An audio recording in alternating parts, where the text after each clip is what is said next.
खुलुमबाय रायजोफोर, दिनै फुंबिलिनि खौराङाव फिन खेबसेबाव बयखौ बरायनानै लाग्रोबाय। दासिमनि खौरांफोरा जाबाय।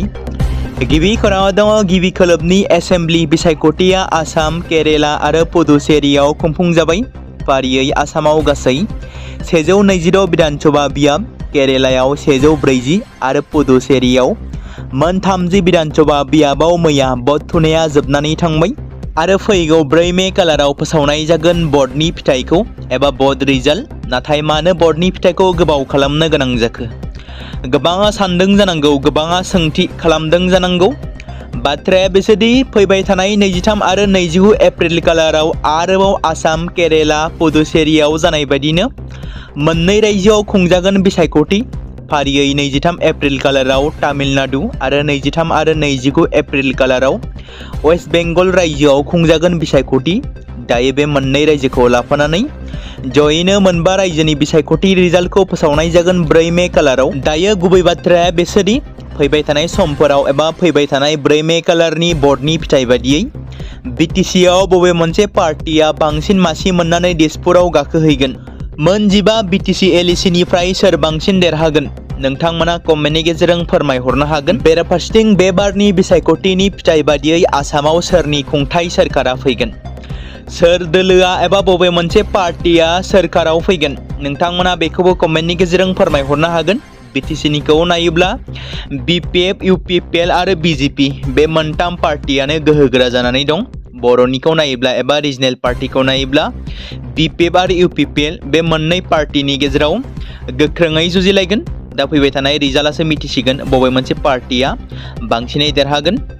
मैयानि जानानै थांनाय बिसायख'थि रिजाल्ट बादियै गोबां सुबुंफोरा अजद होदों दि फैबाय थानायाव बांसिन इउपिपिएलआ देरहागोन, बांसिनै बिपिएफआ देरहागोन बायदि बायदि। दा नोंथांमोना कमेन्टनि गेजेरजों फोरमायहरनो हागोन नोंथांमोननि साननाय मथे।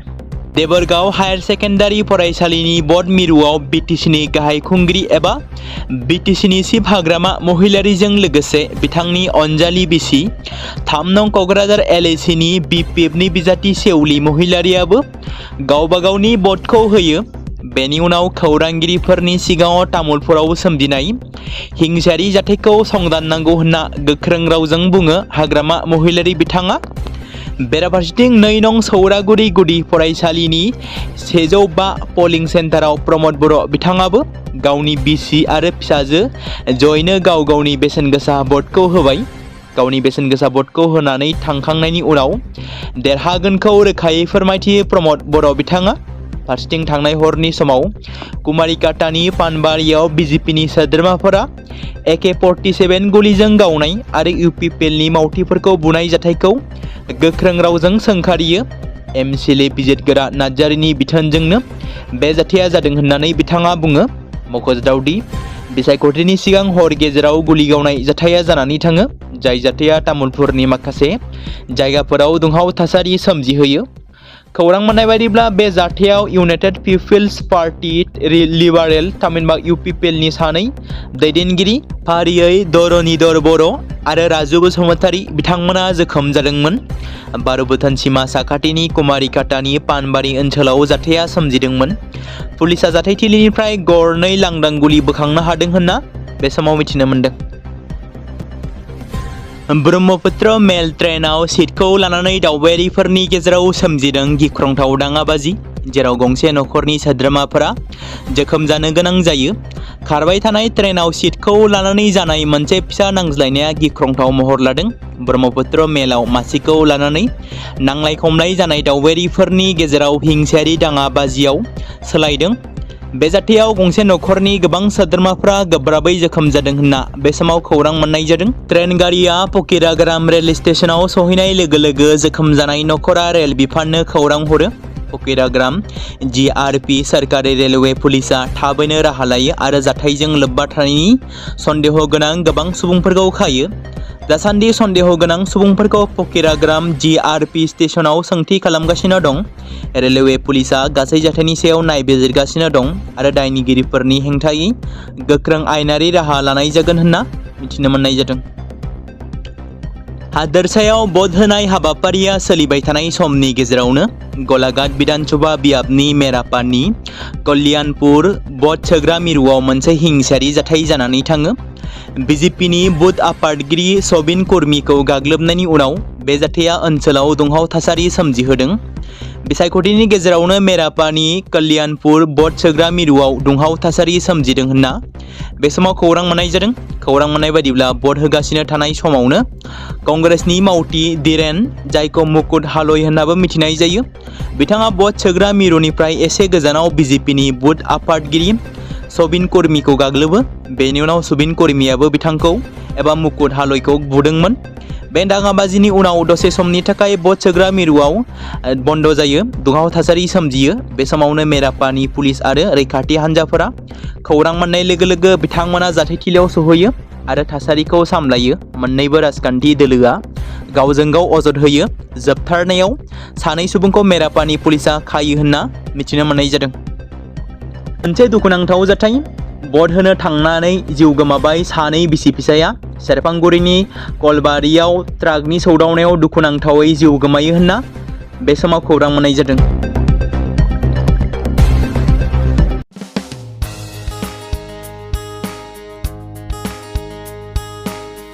बे समाव मोनसे गोजोनथाव खौरां, बिटिसि हालामनि रायजो राजाफोरनि थाखाय मोनसे गोनां फोसावथाय।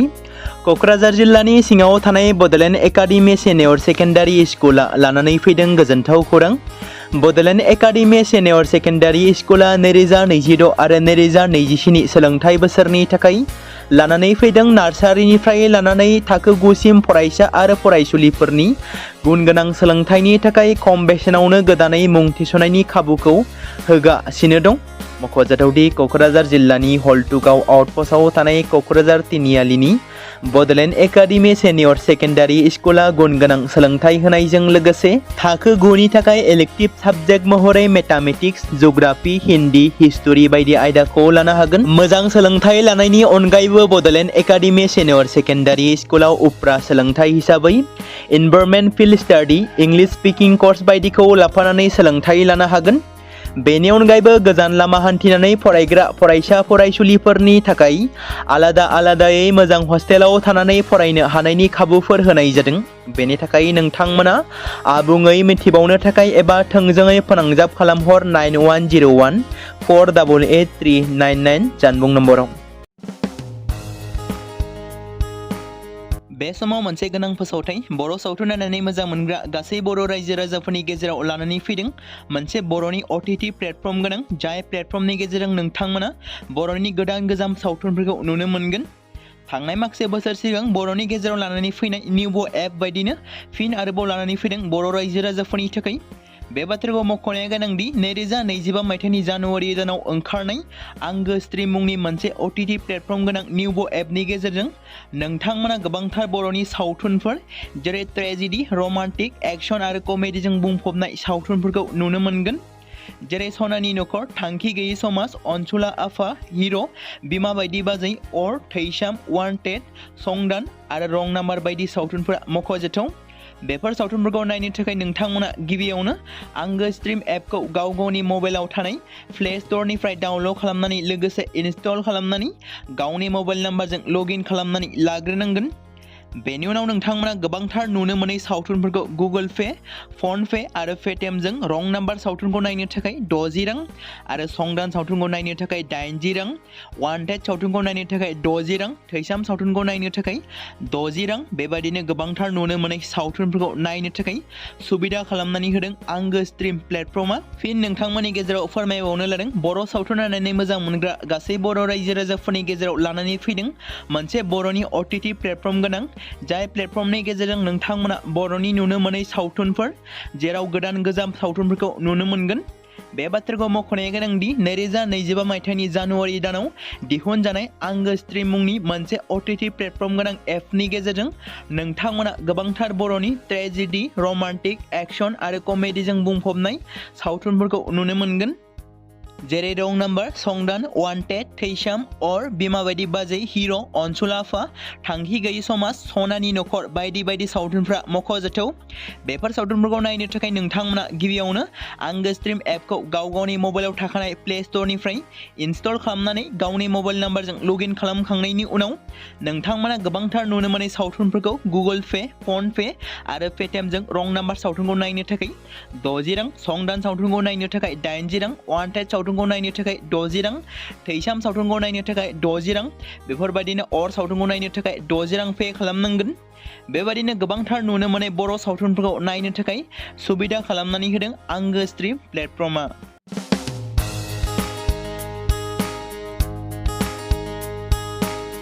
बे समाव मोनसे गोजोनथाव खौरां, बिटिसि हालामनि रायजो राजाफोरनि थाखाय मोनसे गोनां फोसावथाय। क'क्राझार जिल्लानि सिङाव थानाय बड'लेण्ड एकाडेमि सिनियर सेकेन्डारि स्कुला लानानै फैदों गोजोनथाव खौरां। बड'लेण्ड एकाडेमि सिनियर सेकेन्डारि स्कुला 2026 आरो 2027 सोलोंथाइ बोसोरनि थाखाय लानानै फैदों नार्सारिनिफ्राय लानानै थाखो 9 सिम फरायसा आरो फरायसुलिफोरनि गुन गोनां सोलोंथाइनि थाखाय खम बेसेनावनो गोदानै मुं थिसननायनि खाबुखौ होगासिनो दं। मख'जाथावदि क'क्राझार जिल्लानि हल्टुगाव आउटपस्टआव थानाय क'क्राझार तिनिआलिनि बड'लेण्ड एकाडेमि सिनियर सेकेन्डारि स्कुला गुन गोनां सोलोंथाइ होनायजों लोगोसे थाखो 9 नि थाखाय इलेक्टिभ साबजेक्ट महरै मेथामेटिक्स, जिअ'ग्राफि, हिन्दी, हिस्टरि बायदि आयदाखौ लानो हागोन। मोजां सोलोंथाइ लानायनि अनगायैबो बड'लेण्ड एकाडेमि सिनियर सेकेन्डारि स्कुलाव उफ्रा सोलोंथाइ हिसाबै environment field study, English speaking course बायदिखौ लाफानानै सोलोंथाइ लानो हागोन। बेनि अनगायैबो गोजान लामा हान्थिनानै फरायग्रा फरायसा फरायसुलिफोरनि थाखाय आलादा आलादायै मोजां हस्टेलाव थानानै फरायनो हानायनि खाबुफोर होनाय जादों। बेनि थाखाय नोंथांमोना आबुङै मिथिबावनो थाखाय एबा थोंजोङै फोनांजाब खालामहर 9101 488 399 जानबुं नम्बराव।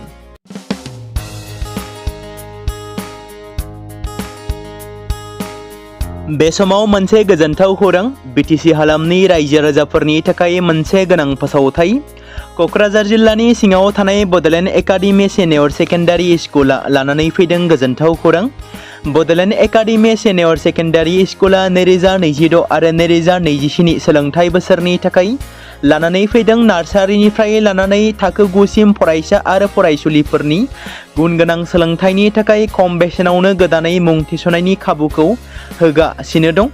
मख'जाथावदि क'क्राझार जिल्लानि हल्टुगाव आउटपस्टआव थानाय क'क्राझार तिनिआलिनि बड'लेण्ड एकाडेमि सिनियर सेकेन्डारि स्कुला गुन गोनां सोलोंथाइ होनायजों लोगोसे थाखो 9 नि थाखाय इलेक्टिभ साबजेक्ट महरै मेथामेटिक्स, जिअ'ग्राफि, हिन्दी, हिस्टरि बायदि आयदाखौ लानो हागोन। मोजां सोलोंथाइ लानायनि अनगायैबो बड'लेण्ड एकाडेमि सिनियर सेकेन्डारि स्कुलाव उफ्रा सोलोंथाइ हिसाबै environment field study, English speaking course बायदिखौ लाफानानै सोलोंथाइ लानो हागोन। बेनि अनगायैबो गोजान लामा हान्थिनानै फरायग्रा फरायसा फरायसुलिफोरनि थाखाय आलादा आलादायै मोजां हस्टेलाव थानानै फरायनो हानायनि खाबुफोर होनाय जादों। बेनि थाखाय नोंथांमोना आबुङै मिथिबावनो थाखाय एबा थोंजोङै फोनांजाब खालामहर 9101 488 399 जानबुं नम्बराव। बे समाव मोनसे गोनां फोसावथाय, बर' सावथुन नायनानै मोजां मोनग्रा गासै बर' रायजो राजाफोरनि गेजेराव लानानै फैदों मोनसे बर'नि OTT प्लेटफर्म गोनां, जाय प्लेटफर्मनि गेजेरजों नोंथांमोना बर'नि गोदान गोजाम सावथुनफोरखौ नुनो मोनगोन। थांनाय माखासे बोसोर सिगां बर'नि गेजेराव लानानै फैनाय निउबो एप बायदिनो फिन आरोबाव लानानै फैदों बर' रायजो राजाफोरनि थाखाय। बे बाथ्राखौ मख'नाया गोनांदि 2025 मायथाइनि जानुवारि दानाव ओंखारनाय आंगो स्ट्रिम मुंनि मोनसे OTT प्लेटफर्म गोनां निउबो एपनि गेजेरजों नोंथांमोना गोबांथार बर'नि सावथुनफोर जेरै ट्रेजेडि, रमान्टिक, एक्सन आरो कमेडिजों बुंफबनाय सावथुनफोरखौ नुनो मोनगोन। जेरै सनानि नखर, थांखि गैयि समाज, अनसुला आफा, हिर', बिमा बायदि बाजै, अर, थैसाम, वान्टेड, संदान आरो रं नाम्बार बायदि सावथुनफोरा मख'जाथाव। बेफोर सावथुनफोरखौ नायनो थाखाय नोंथांमोना गिबियावनो आंगो स्ट्रिम एपखौ गाव गावनि मबाइलाव थानाय प्ले स्ट'रनिफ्राय डाउनल'ड खालामनानै लोगोसे इनस्टल खालामनानै गावनि मबाइल नाम्बारजों लगइन खालामनानै लाग्रोनांगोन। बेनि उनाव नोंथांमोना गोबांथार नुनो मोनै सावथुनफोरखौ गुगोल पे, फन पे आरो पेटिएमजों रं नाम्बार सावथुनखौ नायनो थाखाय 60 रां आरो संदान सावथुनखौ नायनो थाखाय 80 रां, वान्टेड सावथुनखौ नायनो थाखाय 60 रां, थैसाम सावथुनखौ नायनो थाखाय 60 रां बेबायदिनो गोबांथार नुनो मोनै सावथुनफोरखौ नायनो थाखाय सुबिदा खालामनानै होदों आंगो स्ट्रिम प्लेटफर्मा। फिन नोंथांमोननि गेजेराव फोरमायबावनो लादों बर' सावथुन नायनानै मोजां मोनग्रा गासै बर' रायजो राजाफोरनि गेजेराव लानानै फैदों मोनसे बर'नि OTT प्लेटफर्म गोनां, जाय प्लेटफर्मनि गेजेरजों नोंथांमोना बर'नि नुनो मोनै सावथुनफोर जेराव गोदान गोजाम सावथुनफोरखौ नुनो मोनगोन।